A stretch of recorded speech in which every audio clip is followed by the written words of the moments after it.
A gente vai começar a mesa da tarde aqui da FLIT.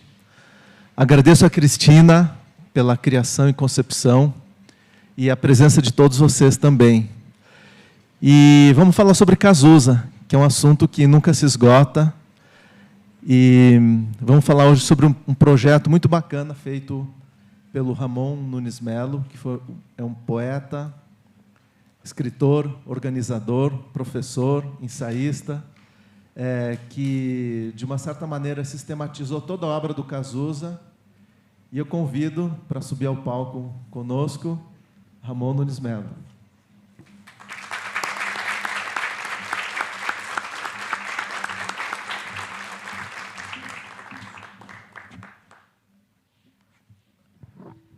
Boa tarde. Em primeiro lugar, muito obrigado pelo convite para estar aqui. Daniel, Cris, Isa. É muito lindo estar em festival, né, encontrando leitores e amigos escritores. Marcelino Freire, aqui, queridíssimo.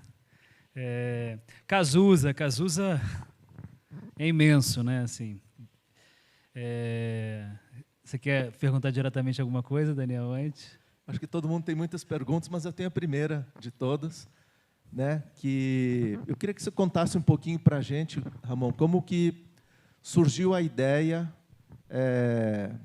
de organizar a obra do Cazuza, o que te motivou, né? E o que Cazuza traz de tão atual e contemporâneo para os dias de hoje. Certo. Eu pedi para o produtor buscar o livro ali na livraria para a gente mostrar aqui. É um box, né? Uma caixa com um livro de poemas. Então, é um livro de 300 e poucas páginas de poesia, grande, e uma fotobiografia de 600 e poucas páginas também. Então, foi um trabalho imenso, né? A Eveline, produtora do projeto, está aqui, e que acompanhou essa saga junto com o Daniel, com a Adriana também, que fez, junto com o Daniel, toda a arte, né, do projeto. Então, o Cazuza, ele chegou para mim antes do convite que a Lucinha, que é a mãe do Cazuza, fez, né? Como para muitos de nós, né? A Cazuza chegou para mim através da música, né? Porque o Barão Vermelho, ele até hoje uma banda referência assim da cultura brasileira, rock nacional. E eu me lembro muito de ouvir uns vinis que meu tio me emprestava do Barão, e eu ficava impressionado assim com a força da poesia do Cazuza. E no ano de 2023, né, 22 para 23, a Lucinha fez o convite, né, na verdade, a Lucinha procurou a Flora Gil, esposa do Gilberto Gil, onde a Eveline trabalha, né, e procurando a GG Produções para poder fazer um livro do Cazuza. A Lucinha já tinha alguns livros sobre o Cazuza, como Só as Mães São Felizes, como O Tempo Não Para e Preciso Dizer Que Te Amo, as letras do poeta, né? Então, ela vem, desde a década de 90, publicando a memória e a obra do Cazuza. Então, quando ela procurou a Flora, ela queria fazer um livro grande. Ela falou, quero fazer um livro com as fotos. Ela não sabia muito o que ela queria fazer. E, na ocasião, o poeta André Valias, que é próximo à Flora, indicou o meu nome. Eu fui para a reunião com a Lucinha. E nessa reunião saiu a ideia de fazer 2 livros, né? A fotobiografia e os poemas. Eu falo poemas porque eu entendo a obra do Cazuza como poesia. Tem gente que entende como letra de música, né? O mercado da música entende como letra de música. E eu resolvi organizar a obra do Cazuza como poeta porque o Cazuza é poeta desde criança, né? Ele escreve poesia desde criança por incentivo das avós que ele tinha, né? Tanto a avó materna, a avó Alice, quanto a avó paterna, Maria José, eram pessoas que incentivavam o Cazuza a escrever.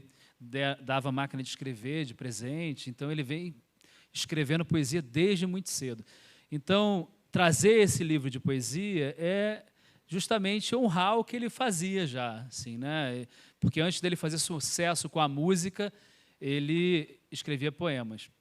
E a fotobiografia, a Lucinha é uma mãe corujíssima, né? E desde antes do Cazuza ser famoso, ela guarda tudo dele, os bilhetes de escola, os cadernos, os desenhos, as fotografias. Então, o acervo do Cazuza é muito grande.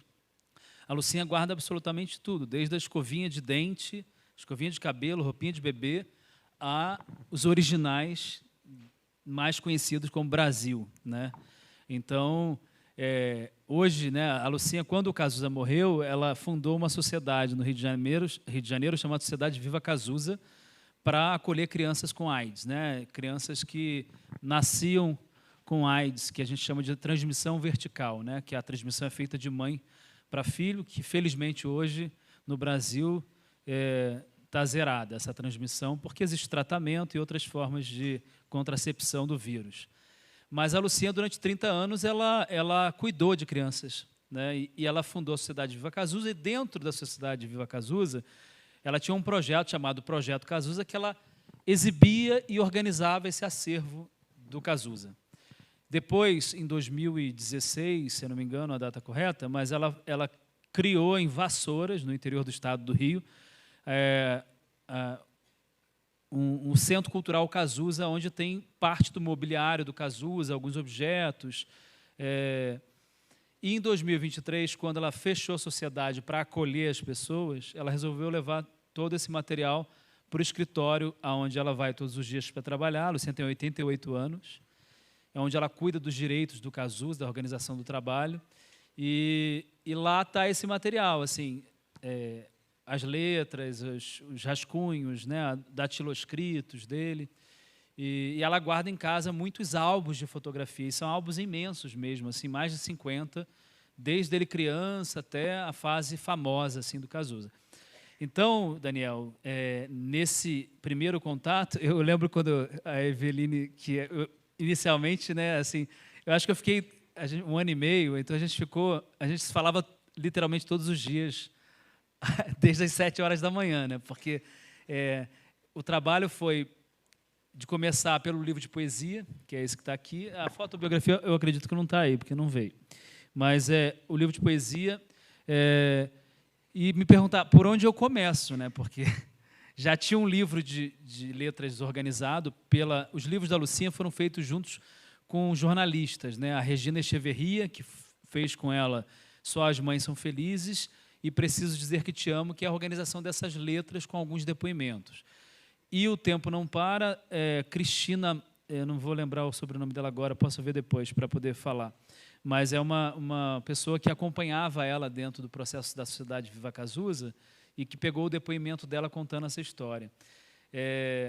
Esse livro, quando eu fui falar com a Lucinha, eu falei, olha, eu quero organizar o livro de poemas, então você assina sozinho de poesia. Aí eu falei, mas a fotobiografia eu faço questão que a gente assine junto, porque a Lucinha reconheceu absolutamente todo mundo das fotos, datas, ela tem uma memória imensa, e seria impossível eu ter organizado esses trabalhos se ela não tivesse realmente tido esse cuidado, né? Ela tem todas as matérias de jornais do Cazuza, quando o Cazuza começou a sair no Barão Vermelho, mas todas, assim, são mais de 300 pastas.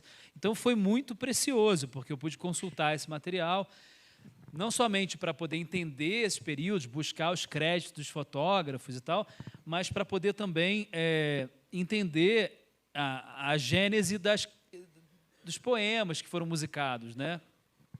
Em relação a isso, até tem uma questão que me chamou muito a atenção nas nossas primeiras conversas, que você falava assim, eu tenho a devoção ao Cazuza da mesma maneira que eu tenho devoção a Drummond. Ou seja, com o mesmo respeito que você lia Cazuza, você lê Drummond.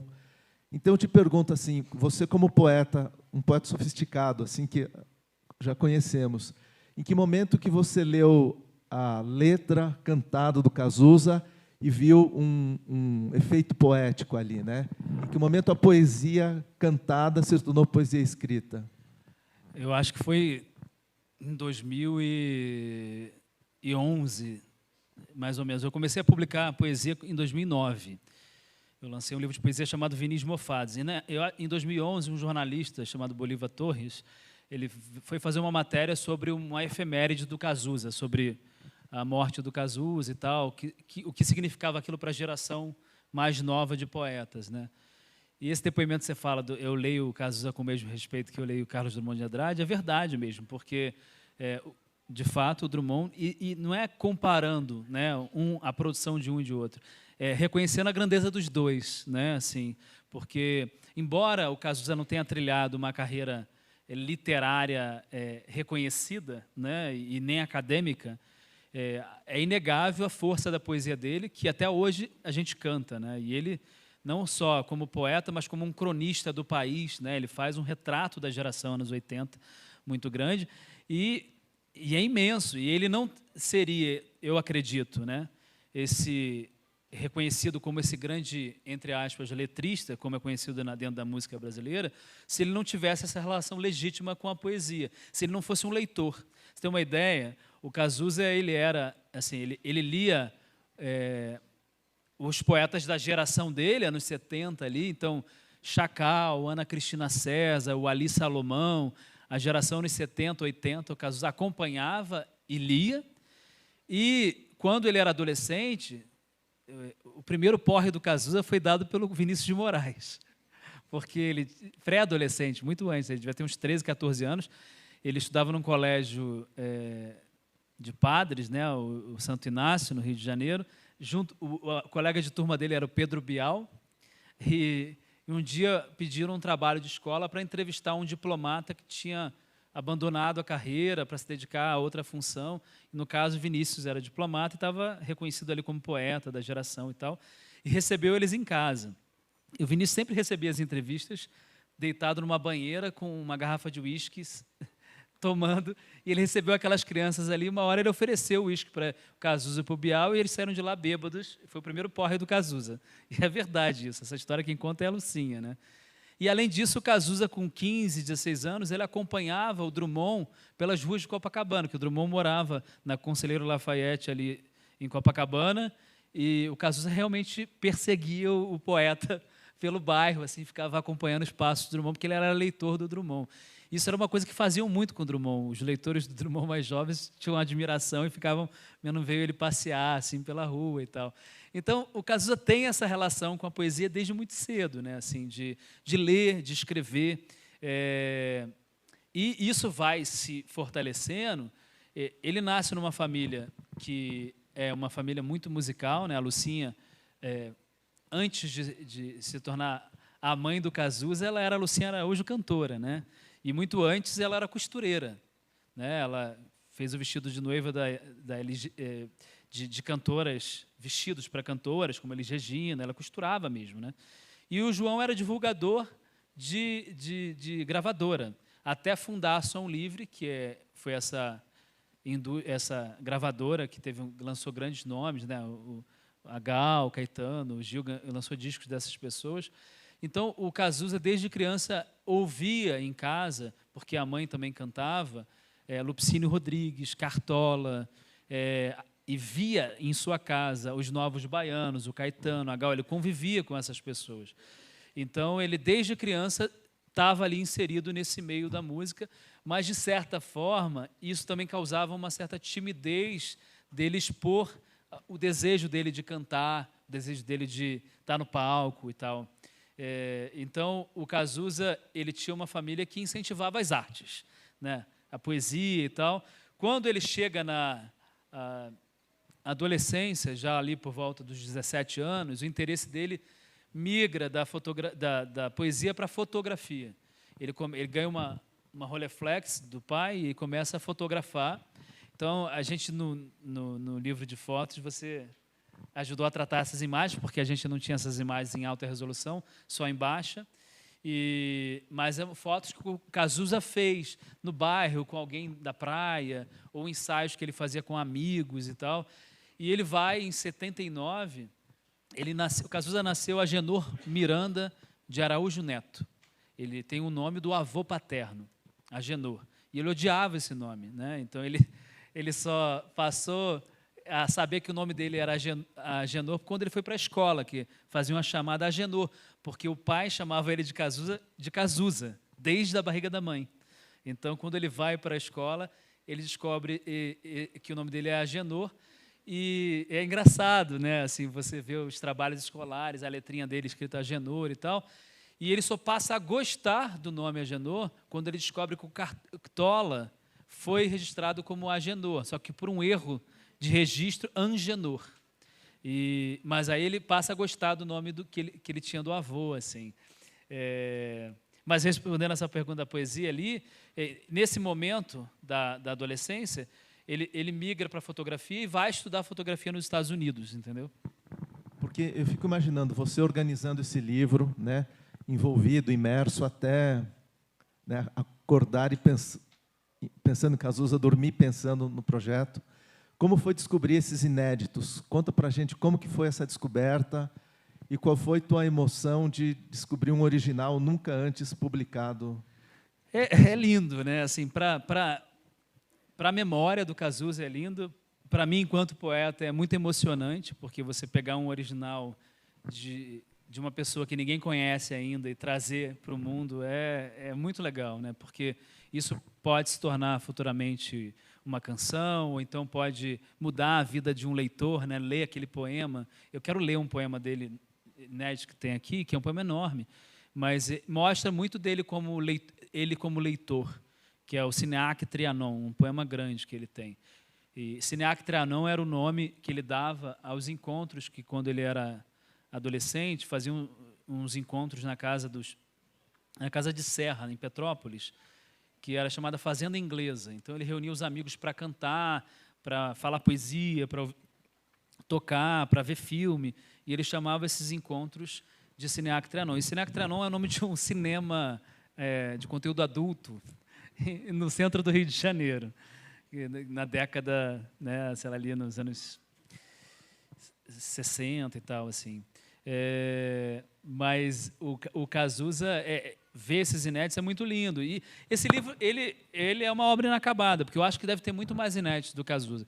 Semana passada, um fã do Cazuza, fã mesmo, assim, de acompanhar tudo, me escreveu assim: que linda obra, pena que você deixou de fora esse inédito, que está com fulano, com ciclano. Eu falei: olha, numa próxima edição a gente reorganiza. Mas, assim, até então temos 238, entre inéditos, entre primeiras versões de poemas conhecidos. Então, mas assim, eu lembro que a gente terminou o livro de poesia, porque foi um processo muito intenso esse livro, né? Assim, porque primeiro organizei eu li os poemas todos e organizei por organização temática. Então era assim: poemas que falavam da cidade, poemas que falavam da família, poemas que falavam de amor, de desamor, poemas que falavam da AIDS. E aí, depois eu falei: não, acho melhor organizar por uma questão cronológica para a pessoa acompanhar o processo do Cazuza de mudança enquanto autor, amadurecimento e tal. Então, a gente achou melhor fazer dessa forma. E aí, em algum momento, teve uma mudança no projeto, que a Lucinha, o livro estava numa edição menor, ela queria um livro maior, e aí chegou o Daniel e a Adriana, então eu tive que reorganizar o livro inteiro.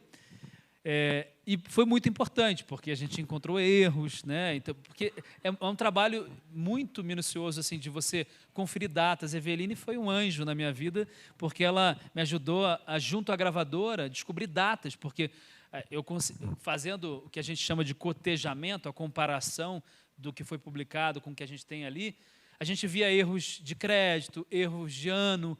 Então, a gente conseguiu sanar essas datas, pelo menos até então, assim, conversando com amigos, conversando com a Lucinha, para poder ter uma dimensão ali mais próxima de quando o Cazuza publicou ou escreveu aqueles versos, assim.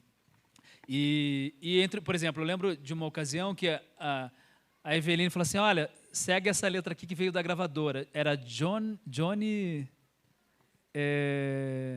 Eutanásia, que era um cantor dos anos 80, Johnny Eutanásia. Já morreu na década de 80 também. E ele tem uma parceria com Cazuza, e era uma canção que ninguém lembrava, então é um poema que nem a Lucinha conhecia. Então tem coisas assim que e a Lucinha também, o Ezequiel Neves, ele foi um dos mentores, o mentor intelectual do Cazuza, né, e de loucuras do Cazuza. O Ezequiel era um jornalista de música e uma pessoa muito atenta, né, à cena musical, e que incentivou o lançamento do Barão Vermelho, né? Ele amava o Cazuza.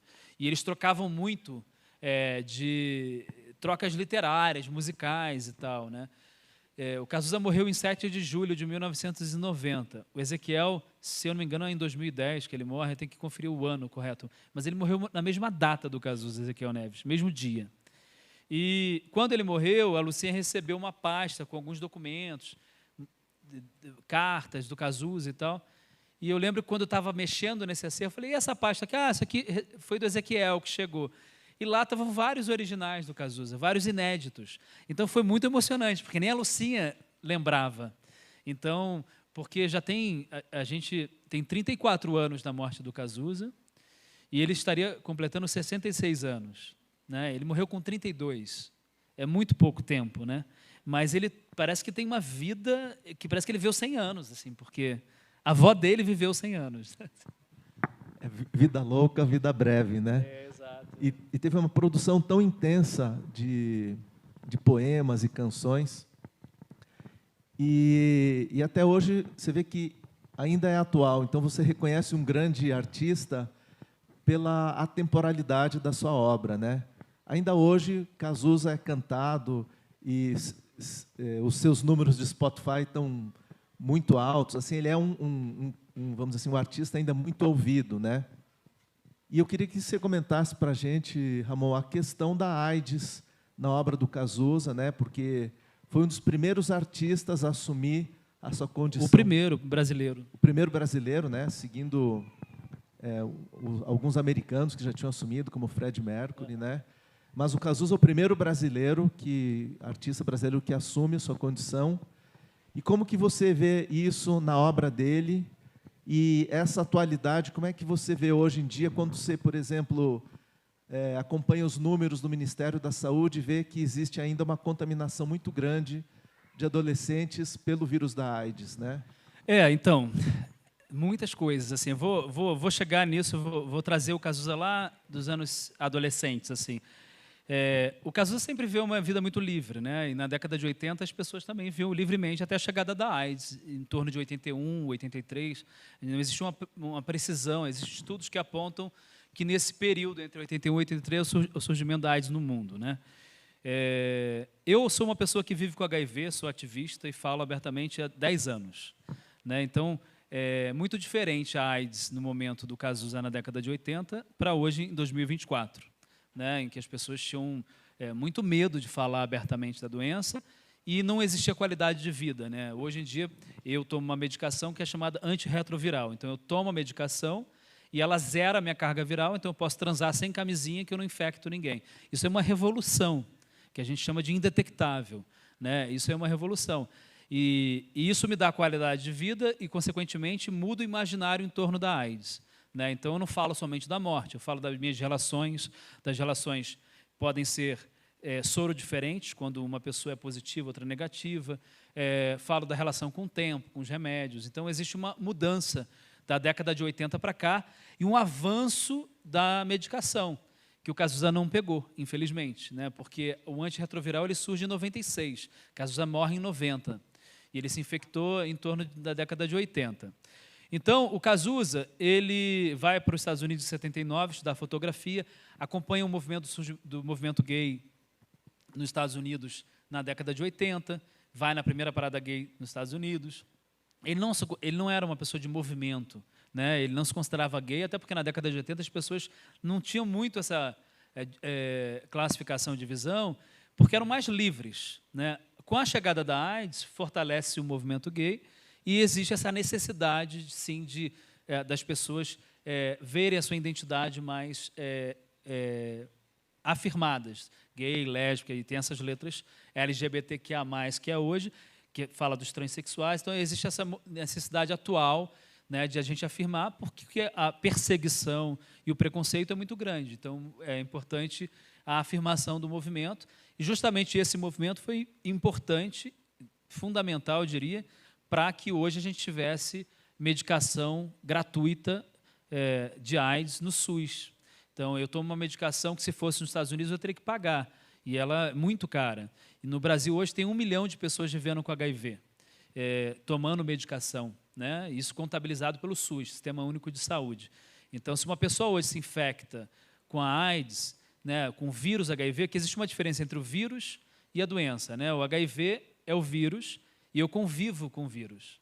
A AIDS é a doença que gera, se a pessoa não se trata, ela pode adoecer do vírus, que é a AIDS, que é a síndrome da imunodeficiência adquirida, que a gente usa a expressão AIDS, não SIDA, como é usado, por exemplo, em Portugal, porque aqui tem muitas SIDAs no Brasil como nome próprio, Aparecida. Então, para não ficar um nome parecido, a gente usa a sigla em inglês, AIDS. Então, essa mudança toda da AIDS, o Cazuza, ele é uma pessoa, uma peça fundamental para se pensar não só o movimento da AIDS, mas a política pública do Brasil, porque ele trouxe a pauta da AIDS para dentro de casa, né? Uma vez que uma pessoa, no momento que não tinha medicação, era uma sentença de morte. As pessoas pegavam o diagnóstico, muitas pessoas morreram, muitos amigos do Cazuza morriam, e morriam às vezes menos de um ano, né? E ele teve a oportunidade, porque a família naquele momento tinha condições, o Cazuza ele era um fenômeno na música naquele momento, de pagar um tratamento em Boston, nos Estados Unidos, onde era a pesquisa de ponta para a AIDS naquele momento, e que estava se estudando o AZT, que era uma medicação de câncer que estava sendo estudada para tratar pessoas que viviam com HIV, e estava tendo um resultado importante naquele momento, apesar dos efeitos colaterais, que são visíveis, né? Se pegar as fotos do Cazuza na década de final dos anos 80, você vai ver ele mais magro, a coloração da pele modifica, fica mais alaranjada. Eram os efeitos do AZT, fora efeitos colaterais de delírio e uma série de efeitos muito difíceis, né? Assim, nos ossos e tudo. Mas ele queria muito viver. O Cazuza queria pegar a mudança da medicação para que ele pudesse continuar, como muitos não, eu diria, né? Algumas pessoas conseguiram, né? Por exemplo, o Caio Fernando Abreu, que morreu de AIDS, escritor gaúcho, ele morreu em 96, justamente na chegada da medicação. Então, hoje em dia é uma mudança, né, no perfil da doença, mas, infelizmente, no Brasil, hoje ainda tem pessoas morrendo de AIDS. E, infelizmente, a gente tem um quadro que é um quadro de uma população pobre e negra, porque a falta de acesso à medicação e a falta de informação acaba atingindo os mais vulneráveis. Então, as pessoas transexuais, os negros. Mas a gente tem métodos de prevenção melhores hoje, como, por exemplo, a gente tem, se a pessoa não gosta de transar de camisinha, então ela pode tomar PrEP, que é uma profilaxia pré-exposição. Ela toma uma medicação porque ela sabe que ela vai transar sem camisinha e ela não vai se infectar da AIDS. Como que ela pode fazer isso? Procura no SUS e fazendo um acompanhamento médico, porque não existe só a AIDS, tem uma série de infecções sexualmente transmissíveis. Então, regularmente, ela tem que fazer exame para várias doenças e a cada 3 meses tomar a medicação e se tratar. Mas é um avanço enorme, porque a gente está se estudando uma vacina já de prevenção, então a gente tem uma mudança no perfil na história do Cazuza. Estava falando do Cazuza na década de 80, porque ele volta dos Estados Unidos, ele vai lá estudar fotografia, e quando ele volta, ele se apaixona pelo teatro. Ele vai estudar teatro no Parque Lage com o Perfeito Fortuna. E a turma dele era Bebel Gilberto, Carla Camurati, Ruiz Belenda, Serginho, que chegou a namorar ele 6 anos. O Cazuza era um cara de muitos namoros. Namorou Ney Matogrosso 3 meses, Serginho 6 anos, Denise Dumont alguns meses, Yara Neiva alguns anos. E às vezes ele namorava ao mesmo tempo, só que as pessoas não sabiam. Isso eu sei porque eu ia entrevistando as pessoas, mas é porque eu namorei o Cazuza de 80 a 81. Alguém falava, eu namorei o Cazuza de 81 a 86. Então, ele tinha muitos relacionamentos. Era uma época que não tinha internet, não tinha WhatsApp, né? Então, as coisas demoravam a chegar, assim. Mas ele era uma pessoa de muitas relações, muito livre, namorava homens e mulheres. E, nesse período, era o período da AIDS, anos 80, né? Que veio como um corte, né? Assim, na liberdade, principalmente na liberdade sexual. E, em 81, Cazuza estreia a sua primeira peça de teatro, Parabéns para Você, um infantil, que ele fazia o aniversariante. E a gente conseguiu fotos inéditas, conseguimos os negativos do fotógrafo de uma das atrizes, que é a Kátia Bronstein, a Kátia B., que é a cantora, o tio dela fotografou, ela guardou esse negativo, a gente revelou e viu que eram as fotos do espetáculo. E tem fotos do Cazuza cantando a primeira vez. Assim. É muito lindo, assim, muito emocionante ver isso. E depois, logo depois, ele estreia o espetáculo do grupo do Perfeito Fortuna, que é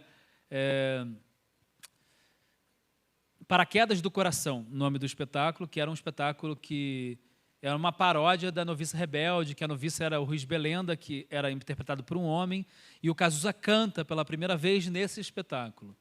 Então, e ali, nesse movimento anos 80, o Cazuza ajudou a fundar o Circo Voador, por exemplo, que é uma ideia do Perfeito Fortuna, e o Cazuza vendeu um telefone fixo, que na época valia uma grana, era um bem, né? Um telefone fixo em casa.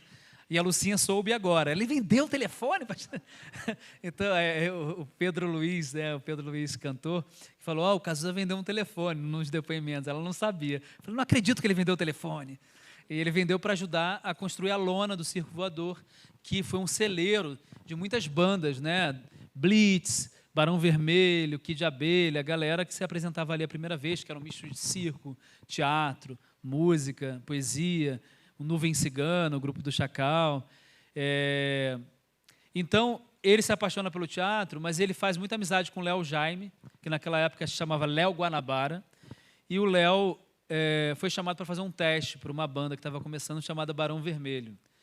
E ele falou, cara, eu não quero ir, achei muito pesado o som, mas eu acho que tem a ver com você, que você canta gritado e tal. E o Cazuza resolveu ir. E vai, e é essa história que a gente conhece. E ele faz parte da primeira formação do Barão Vermelho, junto com o Frejá, com Del Palmeira, Guto Goff, Maurício Barros. E isso em 81. Então, ele fica no Barão Vermelho de 81 até 1984. Em 85, ele tem a primeira internação, que não se sabe o que é, ele tem uma febre muito forte. Em 84, ele rompe com o Barão Vermelho porque ele quer se lançar uma carreira solo. E aí ele tem uma febre que ele chama de baronite, que era uma síndrome de ter saído do Barão Vermelho. Aí tem uma febre e fazem vários exames, inclusive exames de HIV, e dá negativo. Então, deu um exame negativo. Possivelmente, ele já estava infectado esse período, porque os testes naquela época eram muito falíveis, assim, né? Tipo não era exato, né? E a Lucinha acha que ele se infectou no início da década de 80, né? Assim, mas não tem como precisar, e eu acho que nem isso é tão importante, de quando foi, com quem foi. Isso é uma coisa que nem se pergunta para as pessoas que estão... Se alguém que vive com HIV, porque possivelmente todo mundo vive com uma pessoa que vive com HIV aqui, ou já se relaciona, inclusive sexualmente. Só que as pessoas não falam. Por quê? Porque tem muito preconceito. E como hoje a pessoa tem direito ao sigilo, porque é uma lei desde 2014, ninguém é obrigado a falar de sua sorologia para ninguém. Porque senão ela pode ser expulsa do trabalho, expulsa de casa, porque a família é evangélica ou conservadora. E isso em 2024 ainda acontece. Mas quando uma pessoa se relaciona com a outra, ela só tem que falar se ela sentir que ela tem afeto por aquela pessoa. Porque se ela se trata, ela não vai transmitir o vírus para ninguém, então ela não tem obrigação de falar, porque ela não vai infectar a outra pessoa. Mas naquele momento o Cazuza se infectou em 85, faz o primeiro teste. Em 86 ele começa a carreira solo dele, então ele lança Exagerado, o primeiro álbum, algo como ele é conhecido, né, pelas pessoas, como o exagerado, aquele que exagera nas drogas, aquele que se joga. O Cazuza era um cara que experimentou a vida intensamente, né? E ele experimentou as drogas, sim, né? Mas isso não invalida a qualidade do poeta, do cantor e da dignidade desse ser humano, assim, porque ele era gigantesco. O Cazuza, numa época de muito preconceito, falar sobre drogas, falar sobre bissexualidade, falar sobre AIDS, era de uma revolução muito grande, que as pessoas geralmente faziam tudo isso, só que tudo debaixo do pano, né? As pessoas faziam sempre na hipocrisia, como muitas pessoas fazem ainda hoje. Mas o Cazuza, em 86, entre 85 e 86, ele está com o Exagerado, e em 87 ele vai lançar o segundo álbum, que é Só Se For a Dois. E ele lança no Teatro Ipanema. E a Lucinha... Aí o Cazuza vai fazer um teste, porque teve uma febre no meio disso, e o médico liga para os pais do Cazuza, o João e a Lucinha, para irem no consultório, para contar para eles primeiro que o Cazuza estava infectado com a AIDS. Seu filho foi tocado pela AIDS, foi a expressão que o médico usou. E eles ficaram muito mobilizados, e resolveram não contar para o Cazuza, mas pedir para ele ir conversar com o médico. E pediram para o Ezequiel Neves acompanhar o Cazuza até o consultório. O Ezequiel acompanha o Cazuza. A gente tem um filme, né, da Sandra Werneck e do Carvalho, que o Daniel Oliveira faz lindamente o Cazuza, né? É um filme da Globo, filmes, O Tempo Não Para. E o Cazuza vai com o Ezequiel e lá sabe do diagnóstico. E ele ficou muito transtornado, a família fica muito transtornada, porque sabia o que significava naquele momento, em 1987. Não tinha medicação ainda. Então, eles começam... Aí o Cazuza está em cartaz, ele faz toda a temporada Só Se Fora Dois, inclusive tem no YouTube esse show ao vivo, é lindo, assim, quem quiser ouvir, é realmente lindo, assim, porque é o Cazuza no auge da sua emoção, da sua força, da sua vitalidade, cantando grandes sucessos ali. E só que aí ele faz a temporada e em seguida começa as internações, né? E aí começa a saga do Cazuza com a AIDS. Ele fica de 87 a 88 sem falar abertamente da doença, porque a Lucinha temia, porque ele estava muito famoso e a imprensa naquela época era muito cruel. As pessoas, para você ter uma ideia, elas queriam tirar as pessoas do armário da AIDS, né? No meio gay a gente chama a AIDS de segundo armário. E na imprensa, as pessoas especulavam se um artista estava com AIDS. Entendeu? Eu lembro que a Cláudia Raia tinha que ir no programa do Faustão para falar, eu não tenho AIDS, levava o exame. Sabe, isso era surreal. E tem um pesquisador da literatura que chama esse período da AIDS epidemia discursiva, que é uma construção de uma narrativa da AIDS feita pela imprensa para culpabilizar as pessoas pela sua própria doença. Pode perguntar, amigo, pode falar. Eu ia comentar que tudo isso que o Ramon está nos contando está na fotobiografia que ele organizou com a Lucinha e ilustrado, né? Eu lembro que a gente diagramou páginas muito emocionantes assim, né? Da foto quando o Cazuza aparece magro, né? Com aquela cinta na cabeça, assim, a foto dos medicamentos. Então, uma história linda e triste ao mesmo tempo, né? De ver que um grande artista padeceu de uma doença que logo depois se encontrou um jeito de sobreviver. O Cazuza, cara, ele é de uma força... foi muito emocionante fazer isso, porque, cara, quem tem 30 anos aqui? Então, 30 anos. Menos de 30 anos, quem tem? A maioria. Cara, o que é ter 20 anos? Não é nada. Ter 30 anos não é nada, né?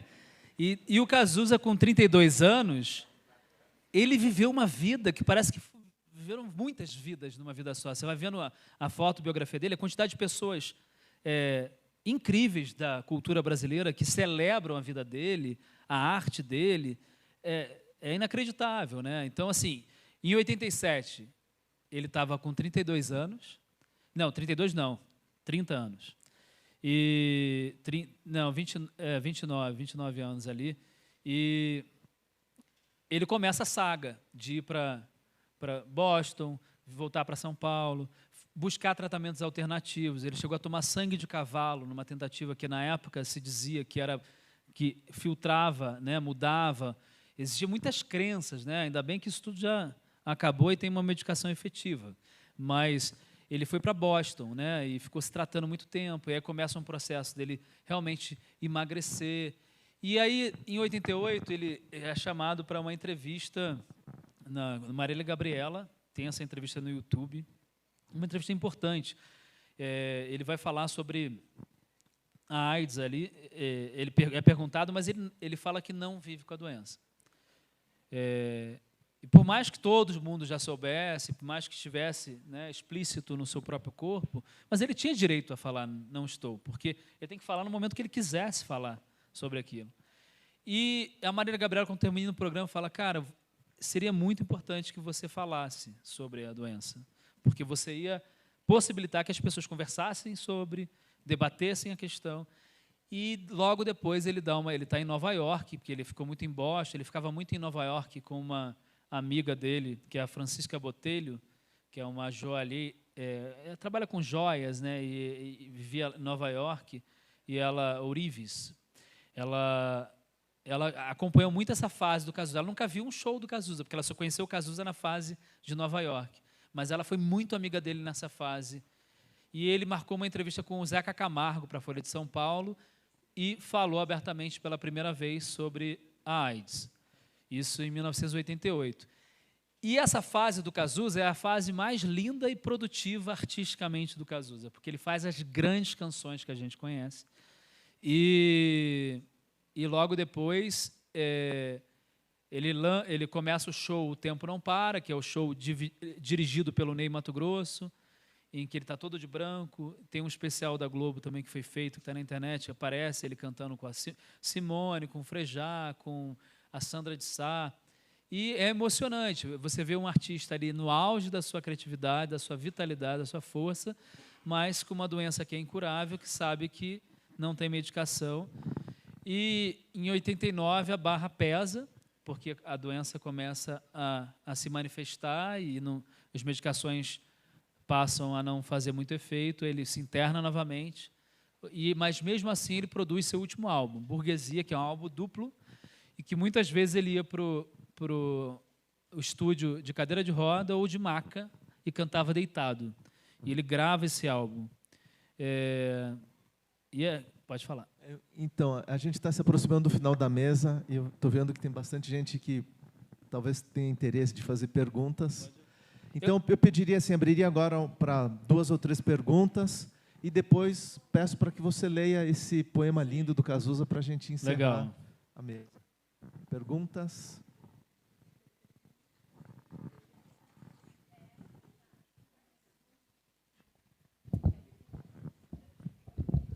Ramon Marcelino aqui, um prazer. Oi, meu amigo. Reencontrá-lo sempre, viu? Que trabalhão, né? Imenso. Imenso, mas é bonito de ver. Uma vez eu li que grande pátria desimportante, que tem na música Brasil, não é? Grande pátria desimportante, tem AIDS ali na letra. Grande pátria desimportante. Isso é verdade? Você sabe alguma? Porque eu vi de orelhada uma vez. Eu acho que é uma leitura que pode ser feita, mas eu não acredito que tenha sido feito intencionalmente pelo Cazuza. Sim, se você pegar ali como um anagrama, mexer nas palavras, você vai achar a palavra AIDS ali. Eu acho que é um leitor atento, né, que fez esse tipo de observação, assim. Mas o Cazuza, ele traz a AIDS para a sua produção musical, mas ele não cita, é como o Caio Fernando Abreu. Se você pegar a obra do Caio, que trata da AIDS, você não vai ver a palavra HIV e AIDS, mas você vai ver ali a mancha, você vai ver a dor, o luto, a morte. O Cazuza é a mesma coisa. Você vai pegar Boas Novas, eu vi a cara da morte, ela estava viva, é o período de internação dele por causa da doença. Se você pegar Cobaias de Deus, é ele como cobaia experimentando a primeira medicação da AIDS que existia até o momento. E uma série de Blues da Piedade, Senhor Piedade para essa gente careta e covarde. Pelo tudo que ele estava vivendo ali, sendo execrado, né? Tem como exemplo máximo a capa da Veja, que foi uma crueldade no momento que ele estava querendo mostrar a sua produção e bota, o Cazuza agoniza em praça pública. Ele, imediatamente, ele passou mal ao ler essa capa e foi parar no hospital. Antes da pergunta, e acho que sobre a AIDS, Marcelino, tem tem um documentário do Nilo Romero, que chama Boas Novas, que é uma letra também que fala da AIDS, que vai ser lançado em abril de 2025, e tem um documentário da Paty Guimarães, que vai ser um documentário da Globoplay, chamado Cazuza Além da Música, que vai falar justamente sobre a questão da AIDS no Cazuza ali, assim. Então o Cazuza ele é imenso, né? Porque não só pela sua imensa produção musical, poética, mas eu acho pelo ser humano, né, que ele é, pela dignidade dele de vir a público falar sobre um momento da doença muito difícil e tornar esse diálogo hoje possível, né? A gente fala aqui abertamente hoje, eu acho que muito por essas pessoas que vieram antes, não só o Cazuza, né? Herbert Daniel, escritor, um dos fundadores do Grupo Pela Vida, Betinho, né? Uma pessoa que se infectou pela transfusão de sangue, hemofilia, que a gente ainda vê hoje, corrupção fazendo que a transfusão de sangue da AIDS ainda aconteça hoje, né? Então, eu acho que essas pessoas que vieram antes, elas trouxeram essa possibilidade de diálogo. Mais alguma pergunta?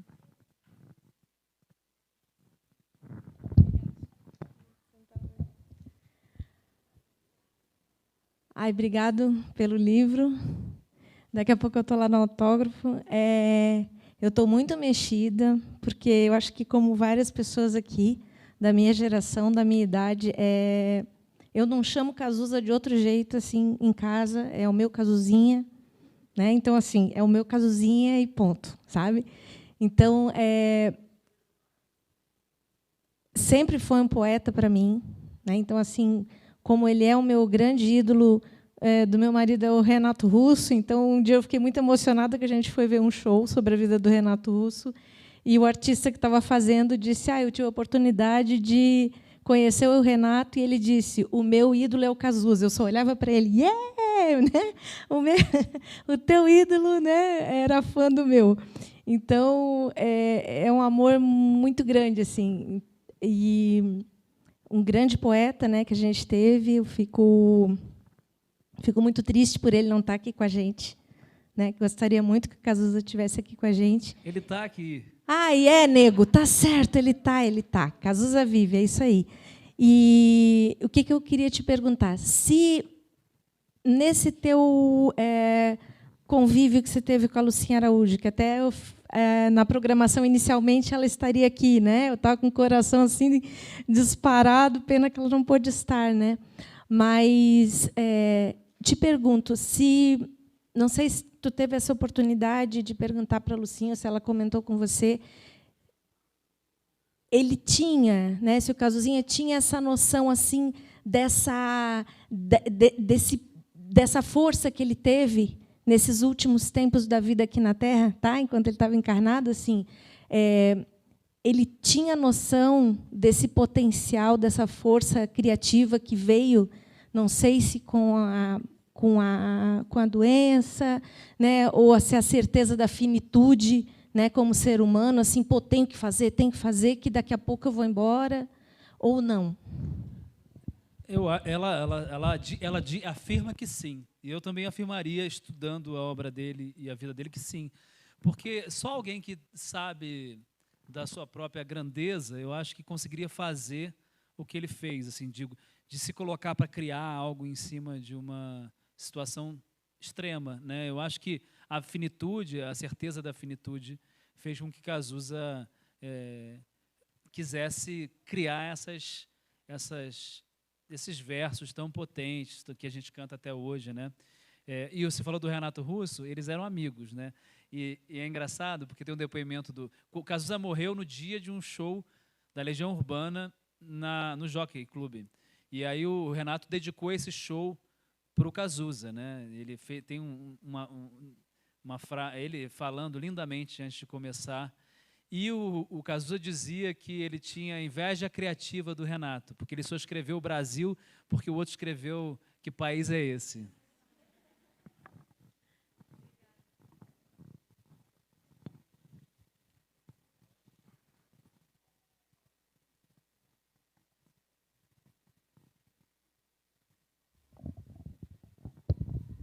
Boa tarde.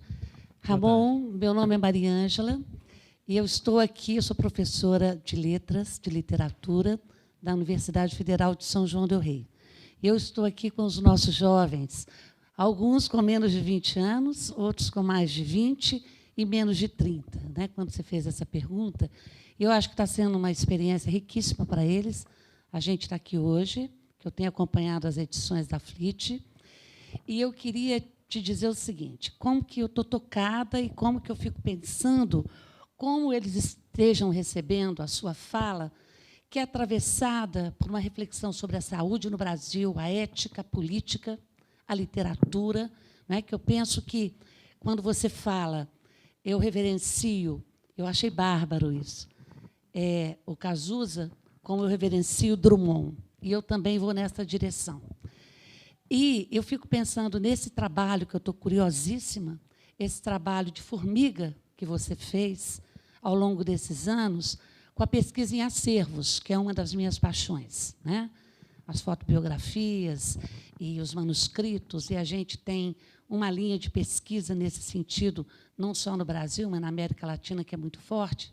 Eu fico pensando o seguinte, e te pergunto, você está dando uma contribuição fantástica como poeta, como ensaísta, como pesquisador, na pesquisa sobre a obra de um poeta. Eu também reverencio Cazuza e sempre falo, é um poeta. Mas a gente percebe alguns nichos da própria academia que precisa sair desse lugar, dessa relação entre poesia e letra de música, que isso está para lá de antiquado, mas existe, né? Tenho parceiros de outras universidades que ficam o pé e falam, não, Cazuza fez letra de música, não fez poesia. Então, eu queria te perguntar o seguinte, você já falou sobre isso, mas qual que é a recepção que você vê? Eu tenho um olhar sobre isso, da academia com relação a esse tipo de argumento, que, para mim, já é um argumento completamente defasado. Essa pergunta é muito importante. Prazer, obrigado pela sua pergunta, obrigado pela presença aí de vocês, os alunos. Eu acho que assim, isso pode ser lido de duas formas, né? Alguém que me considera um idiota, que está lá colocando as poesias, a letra de música do Cazuza como poesia, porque tem uma vertente do estudo da música que não considera, separa canção de poesia e tal. Eu acho uma bobagem, porque, na verdade, os grandes poetas brasileiros são cancionistas. Você vai Chico Buarque, Tom Zé, Caetano Veloso, sabe? Então, e sem contar que, na história da poesia, os poemas eram cantados antes de ser publicados, né? Você vai pegar os trovadores medievais, os poemas eram cantados. Então, assim, essa separação, para mim, não existe. Assim. Então, o que importa, na apresentação do livro, eu pego um trecho do Antônio Cícero, grande poeta, que acabou de ir embora, que ele estudava muito essa relação da música e poesia, que ele falou que não importa se é letra de música ou se é poesia, o importa se é um grande poema. E eu acredito nisso, se importa se é um grande poema. Então, eu quis trazer o Cazuza para a seara da poesia, porque eu tenho essa visão da poesia, como eu enxergo a poesia. Eu gosto de falar poemas, entendeu? Então, assim, a sonoridade, a musicalidade do poema interessa muito na composição do poema. E para isso eu trouxe para dentro do livro, não para legitimar o Cazuza, porque eu acho que ele não precisa ser legitimado pela academia. Né? Eu não acredito mesmo. Assim, eu acho que ele já é legitimado pelo próprio povo que canta seus versos. Sabe? Isso já é o grande prêmio do Cazuza enquanto poeta, que os seus versos ainda são cantados, né, anos depois. Mas, para sentido de estudo, eu convidei o poeta Ítalo Morricone, professor da UERJ, para escrever um ensaio sobre a obra do Cazuza, a crítica literária Eliane Robert Moraes, que é de São Paulo, o professor e escritor Silviano Santiago, o Augusto Guimarães Cavalcante, que é um jovem pesquisador também e poeta, além de artigos do Gabeira, do Nelson Mota, da Carina Burr, do Caio Fernando Abreu, de pessoas que falam da importância do Cazuza enquanto poeta. Assim. Então, o que eu estou dizendo ali, não sou eu que estou dizendo que ele é poeta, é uma galera dizendo também, entendeu? De uma certa maneira, são os meus advogados. Perdão, meus advogados. Então, eu acho que traz isso de maneira muito forte. Assim. A poesia do Cazuza, a academia, querendo ou não, ele vai estar lá.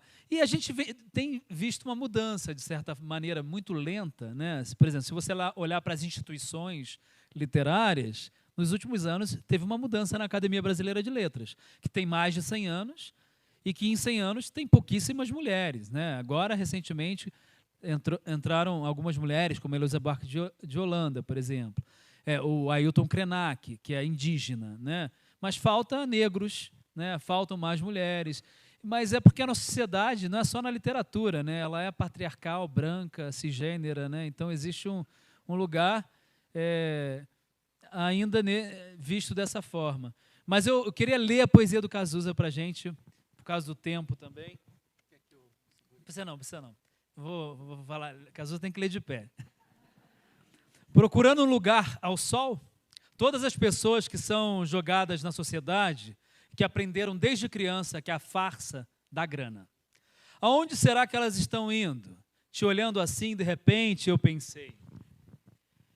Quem é o mais covarde? O médico alienado ou o louco consciente da enfermaria número 6 de Tchekhov? Lembra? Aquele romance que eu li, te pedi para ler também, mas que você não leu porque não teve saco? Será que há uma saída? Eu me respondo sempre que talvez não hoje. Que talvez seja por isso que as pessoas brinquem de cabra cega o tempo todo, porque são inteligentes e sabem que não há saída. Um dia, no meio dessa loucura toda, eu encontrei uma pessoa que tinha uns olhos claros, que conversava sempre olhando o chão, numa timidez e ingenuidade parecida com a dos pássaros, o que dificilmente nos encaram. O amor é o ridículo da vida, porque nós sempre procuramos nele uma pureza que é impossível conseguir. Se você já perdeu a vida, obriga as pessoas mais sensíveis a perderem a ingenuidade. Mas uma vaga ideia de paraíso nos persegue como borboletas que só vivem 24 horas. Essa impressão de que você está me olhando, secretamente me quer, essa loucura está me acabando. Eu nasci numa sexta-feira santa, era noite, eu me debati durante 9 horas e nasci. Isso é uma verdade. É verdade. Eu morro de medo, de solidão, que certos intelectuais precisam se entregar para produzir alguma coisa mais ou menos profunda. Ficar um dia sozinho me leva à loucura, convívio social também. Ao mesmo tempo, eu temo a loucura e vou vivendo assim, feito uma bola entre duas raquetes de frescobol. Eu não possuo nada que não seja meu. Mesmo assim, algumas pessoas gostam de mim e me procuram porque são parecidas comigo. E por isso me dão medo. A simples imagem de um pássaro sentado no sofá, olhando para o peito com vergonha, me incendeia o corpo todo, me faz viver. Talvez eu escolhesse um mundo e me entregasse a ele cegamente, talvez eu me transformasse numa raquete de frescobol. A poesia é linda porque nela cabe tudo, porque não é certa nem errada. Mesmo eu sendo um anacronismo, eu me sinto poeta. Noite após noite, eu me consumo em amores impossíveis, numa forma de encarar o amor que podia ser definido como uma punheta sem fim. Apesar de ter lido vários ensaios que o verdadeiro amor é aquele que nasce das duas partes, num movimento matematicamente feliz, mesmo já tendo feito análise e descoberto o sentido da palavra carência, mesmo assim, eu vejo um pássaro que está prestes a voar. Todo amor não correspondido é careta. Eu sou um caçador solitário que um dia vai morrer de fome por sentir pena dos bichinhos e vacilar na hora de atirar. E por viver na floresta em uma única profissão possível é a de caçador. Um dia, o homem foi condenado a mentir e isso se tornou comum, que nos tornamos felizes apesar de existirem tantas donas de casas, empresários, comerciantes. Eu sou feliz, às vezes, por preencher folhas em brancos, movido por paixões ridículas. O simples fato de estar amando uma pessoa que conheci há 2 horas atrás me leva a questionar a razão de termos um cachorro e levarmos todos os dias à rua para que ele satisfaça suas necessidades naturais. E que certas pessoas, por serem pássaros, nos induzem a voar. Agora, o pássaro voou de novo e eu não sei para onde. E a mediocridade se apoderou da sala. Agora o pássaro voou. Eu sou tão infeliz que não seria capaz de cometer os atos mais baixos pelo simples prazer de me sentir vivo. E agora passeia pela casa. Deve estar procurando alguma coisa. Eu entro e saio do banheiro sem razão nenhuma, me olho no espelho, ajeito o cabelo, me desespero em pensar que é loucura. Temo me transformar num professor Axendá aos 21 anos de idade. É tempo de Társio na minha vida. mas eu quero a riqueza de ser grande o bastante para não temer o ridículo. Talvez eu esteja lendo muitos romances russos e alemães do começo do século, e por não ter personalidade, esteja confundindo as coisas. Ontem, eu me apaixonei por uma moça de 19 anos, mas a paixão passou depois de algumas horas juntos. Passeando pelo rio. Ela era real demais e amava o pai. Agora eu amo a sua imagem e o sonho com ela. Sonho com a nossa casa e os nossos filhos que nunca vamos ter. Agora eu amo o irmão da moça de 19 anos que tem 17. E que é pássaro encabulado, e ele, como um anjo louro, é a imagem de alguma coisa que procuro desesperadamente, sabendo que nunca nesse mundo vou encontrar. A imagem da paixão do Achembar do Man é igual à minha imagem do adolescente retardado aos 21 anos. Embora essas coisas pareçam ser bem antigas, possuem algum espírito. É estranho o fascínio que elas me dão. É com o mesmo fascínio que ouço blues e boleros horas a fio e que leio antigos romances e a poesia beat. Serei mais um. Quem eu quero não me quer. Quem me quer, eu mando embora. Billie Holiday cantando dá uma sensação exata de ignorância com o tempo real da sua existência. É triste a sensação de haver perdido o trem e ter muitas malas para carregar. O amor é o ridículo da vida. Cazuza! Viva Cazuza!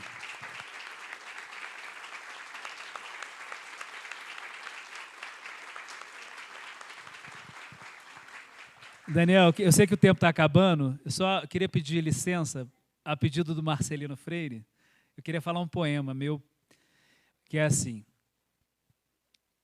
invadir o corpo do mundo, aceitar o caos, atuar no esvaziamento das certezas, não copie e cole, se aproprie, recrie a realidade, use o seu imaginário, carta de alforria para um primeiro ato. Nem todo início é um prólogo, acredite, você não é original, certo apenas a pureza de um mito. A pressão não é simples, pratique saque, sequestro, captura de palavras, não comunique aos pais, toda palavra é órfão, toda palavra é começo, pirata, capitão, buquineiro, promessa de geração, remix de ideias. Alô, Cazuza, se você estivesse por aqui, alô, Ali, se você estivesse aqui. Não escrever sobre, não escrever ou reproduzir o mestre. Produzir, escrever, produzir. Eu, menino, estou em suas palavras, não chame meu nome em vão. Salte a pedra no caminho e seja atravessado pelos poetas que lê. Está tudo no passado, o futuro se tropeça com ele. Está tudo no passado, o futuro se tropeça com ele. Está tudo no passado, o futuro se tropeça com ele. A poesia se esfrega nas coisas, percebe? A poesia se esfrega nas coisas. Ao acordar, veja as coisas, coma as coisas todas espalhadas nos livros, nos jornais, na mesquinhez da sua relação amorosa, porque você pode abrir sulcos na escrita, porque corpo é texto. Corpo é texto. Pense no tempo. Tempo, tempo, tempo, tempo. Silêncios incorporados na escrita, silêncio como aprendizado da escritura, invasão pela palavra. Esse poema não tem fim. O fim é o meio, é o meio, é o meio. Muito obrigado.